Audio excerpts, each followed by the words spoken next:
একজন ডাক্তার তিনি তার ঔষধের মাধ্যমে এবং তার প্রেসক্রিপশনের মাধ্যমে, তার চিকিৎসার মাধ্যমে আমরা যাকে ভালোবাসি, যাকে সে তার প্রেসক্রিপশন এবং মেডিকেশন প্রদান করে, তাকে সে রক্ষা করতে পারে না।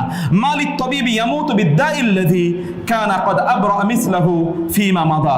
আর অনেক সময় দেখা যায়, হায় রে, ডাক্তার যেই রোগের চিকিৎসা গোটা জীবন ধরে করেছে, ওই রোগে সে নিজেই মারা যায়। যেই রোগে ডাক্তার গোটা জীবন জুড়ে আরেকজনের চিকিৎসা করেছে, ওই রোগেই ডাক্তার নিজেই মারা যায়। মানুষ, তুমি কি একবারও ভেবে দেখবে না যে তার স্পেশালিস্ট সেই একই রোগে সে নিজে মারা যাচ্ছে? তিনি বললেন, আমি এরকম দেখেছি অনেক, যে এমন হচ্ছে মাতাল মুদাওয়ি ওয়াল মুদাওয়া ওয়াল্লাযী জালাবাদ দাওয়া বাআহু ওয়া মান ইশতারা। আমি অনেক সময় এমন দেখেছি, চিকিৎসক এবং চিকিৎসাধীন ব্যক্তি যে তাদের সেবা করেছে, সেবক সেবিকা, এরা প্রত্যেকেই আলটিমেটলি, এবং যারা ফার্মাকোলজি, ফার্মাসিস্ট, যারা ঔষধ বানায়, ঔষধ যারা বিক্রি করে এবং যারা এগুলোকে বিতরণ করে, মার্কেটিং পিপল, সকলকে আমি দেখেছি মারা যায়। তাহলে এই চিকিৎসা শাস্ত্রের সাথে যারা সম্পৃক্ত, সেই সকল ব্যক্তিরা যখন মারা যায়, তাহলে তোমার এবং আমার নিশ্চয়তা কোথায়? এই শাস্ত্রের সাথে যারা সম্পৃক্ত, তারাই যদি প্রতি মুহূর্তে মৃত্যুর মুখে ঢলে পড়ে, তাহলে তোমার এবং আমার জীবন নিয়ে এত আশা কোত্থেকে আসলো? আপনারা দেখতে পেয়েছেন যে করোনা, কোভিড-19 এটা এমন করেছে, যারা ডাক্তার তারাই সবচেয়ে বেশি আহত হয়েছে আমাদের দেশে এবং অন্যান্য জায়গায় প্রেক্ষাপটে, because they were more exposed to than others to কোভিড-19। তারা অন্যের চেয়ে অনেক অনেক বেশি এখানে এক্সপোজার তাদের ছিল, চিকিৎসা করতে গিয়েছে বা মানুষের সাথে তাদের মিশ্রণ অন্যের চেয়ে অনেক অনেক বেশি ছিল। তাহলে আমরা কিসের আশায়, কিসের প্রত্যাশায় আমরা মনে করছি যে দীর্ঘ জীবন আমরা যাপন করব?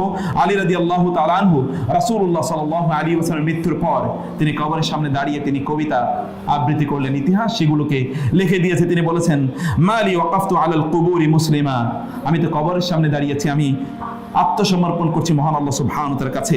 কবরাল হাবিবি ফালাম ইয়ারুদ্দা জওয়াবি, আমার বন্ধুর কবরের সামনে আমি দাঁড়িয়ে আছি, তাকে আমি জিজ্ঞেস করি, কই, তিনি তো আমার উত্তর দিচ্ছেন না, আমি তার উত্তর শুনতে পাই না। যদিও আমাদের দেশের অনেক তথাকথিত আল্লাহওয়ালারা আছে, তারা যাওয়ার পরে ওইখানে হাত বাড়িয়ে দেন, এরকম অনেক আছে না, যে গেলেই নাকি হাত বাড়িয়ে দেয়, মুসাফা করে, অথবা তাকে একটু আগে বাড়িয়ে নিয়ে যায়। আমরা জানি না কোথেকে তারা এই সকল গল্প পেড়েছে। আলী রাদিয়াল্লাহু তাআলা তিনি বললেন, আমি আমার বন্ধুর কবরের সামনে দাঁড়ালাম, কিন্তু হায়, আমিও তাকে প্রশ্ন করি, তিনি তো আমার প্রশ্নের উত্তর দিচ্ছেন না। আহবাবতু মালাকা লা তারুদ্দু জাওয়াবানা, হে আমার বন্ধু, আমি তো আপনার সব কিছু ভালোবাসি, কিন্তু আপনি তো আমাদের প্রশ্নের উত্তর দিচ্ছেন না। আনসাইতা বাদি খিল্লাতাল আহবাবি, আপনার বন্ধুদেরকে আপনি ভুলে গেছেন মৃত্যুর পর, আপনার তাদের কথা মনে নেই। আমি এত প্রশ্ন করছি, একটা প্রশ্নেরও আপনি উত্তর দিচ্ছেন না। তার স্ত্রী যখন মারা যায়, তার স্ত্রী কবরের সামনে দাঁড়িয়ে তিনি এভাবে আবার কবিতা আবৃত্তি করে তিনি বলেছিলেন যে, আমার স্ত্রী তো মারা গিয়েছে, আমার প্রিয়জন, আমার স্ত্রী, তিনি মারা গিয়েছেন। যদি ফাতেমা যদি মারা যায়, তাহলে ফাতেমার পর আর কে বেঁচে থাকবে বলে আমি প্রত্যাশা করি। ফাতেমার বাবাও যদি মারা গিয়ে থাকে, মুহাম্মদুর রাসূলুল্লাহ সাল্লাল্লাহু আলাইহি ওয়াসাল্লাম, তাহলে বেঁচে থাকবে কে এই পৃথিবীতে? দুর্ভাগ্য হচ্ছে অধিকাংশ লোকই দুনিয়া নিয়ে ব্যস্ত এবং দুনিয়ার জ্ঞান তাদের ব্যাপক পরিমাণ আছে। বালিদ্দারাক ইলমুহুম ফিল আখিরা, একদল লোক আছে তাদের আখিরাত সম্পর্কে তাদের জ্ঞান আটকে আছে। আটকে আছে মানে কি? আখিরাতের ব্যাপারে তাদের কোনো জ্ঞান, এক জায়গায় গিয়ে যে আটকে আছে, এখান থেকে আর ছুটে না। এক জায়গায় গিয়ে ইয়ালামুনা যাহিরাম মিনাল হায়াতিদ দুনিয়া ওয়া হুম আনিল আখিরাতি হুম গাফিলুন, তারা দুনিয়ার সব কিছু জানে, কিন্তু আখিরাতের তারা কোনো কিছুই জানে না। মৃত্যু পরবর্তী জীবন এই সম্পর্কে তাদের কোনো ধারণাই নাই, তারা কোনো কিছুই জানে না এর ব্যাপারে, এবং তারা এগুলো নিয়ে কোনোদিন ভাবার চেষ্টা করে না। প্রিয় ভাইয়েরা, বোনেরা, আপনি যতই প্রিকশন মেনটেন করুন না কেন, যতই অ্যান্টিসেপটিক ব্যবহার করুন না কেন, যতই বডি বিল্ডার হন না কেন, আপনাকে অবশ্যই আল্লাহ সুবহানাহু ওয়া তাআলার সান্নিধ্যে যেতেই হবে। আমি বহু এমন লোকেরা দেখেছি যারা বৃদ্ধ অথবা অসুস্থ। গত কয়েকদিন আগে একজনের সাথে দেখা হয়েছে, 28 বছর পর্যন্ত তিনি ক্যান্সারের রোগী, তিনি বেঁচে আছেন। বহু সুস্থ লোকের জেনেছি, গতকাল তার সাথে সাক্ষাৎ হয়েছে, আজকে তার মৃত্যুর সংবাদ আমাদের কাছে এসেছে। আলী রাদিয়াল্লাহু তাআলা বলেছেন, আমি অনেক যুবকের দেখি, তারা খেলা তামাশায় মাঠে তাদেরকে খেলতে দেখি, অথচ মসজিদে তার কাফন প্রস্তুত হয়ে আছে। তার কাফনের কাপড় বাজারে এবং তার খাটিয়া মসজিদে প্রস্তুত, কিছুক্ষণ পরে তাকে সেখান থেকে নিয়ে যাওয়া হবে এই খাটিয়ায় করে, কিন্তু সে আসলে ওইখানে খেলাধুলায় মগ্ন আছে। বহু অমুককে দেখেছি। অতএব শুধুমাত্র অ্যান্টিসেপ্টিকই ব্যবহার করবেন অথবা দুনিয়ার বিভিন্ন ধরনের আয়োজন গ্রহণ করে আপনি মৃত্যু থেকে বাঁচবেন তার কোনো উপায় নাই। আল্লাহ সুবহানাহু ওয়া তাআলা বলেছেন, আইনামা তাকুনু ইউদরিকুমুল মাউত ওয়ালাউ কুনতুম ফি বুরুজিম মুশাইয়াদা, তোমরা যদি সীসাঢালা প্রাচীরের মধ্যেও থাকো তাহলে মৃত্যু তোমাদেরকে স্পর্শ করবেই, মৃত্যু তোমাদেরকে পাকড়াও করবেই, মৃত্যু থেকে তোমাদের বাঁচার কোনো উপায় নাই। অতএব সেই মৃত্যুর জন্য তোমার প্রস্তুতি কি, সেটি হচ্ছে দেখার বিষয়। নূহ আলাইহিস সালাতু ওয়াস সালাম এর ছেলে মৃত্যু থেকে বাঁচার জন্য চেষ্টা করলেন।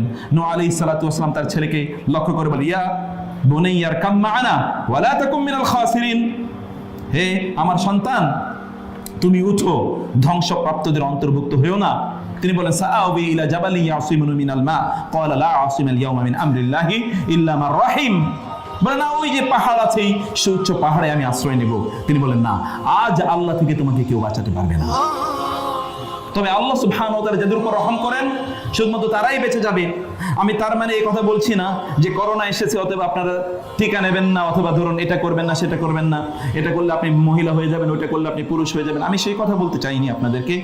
আপনারা সেটা গ্রহণ করবেন, কিন্তু মহান আল্লাহ সুবহানাহু ওয়া তাআলার উপর তাওয়াক্কুল যেন ক্ষুদ্রতম সময়ের জন্য, স্প্লিট সেকেন্ডের জন্য মহান আল্লাহ সুবহানাহু ওয়া তাআলার উপর তাওয়াক্কুল যেন না কমে।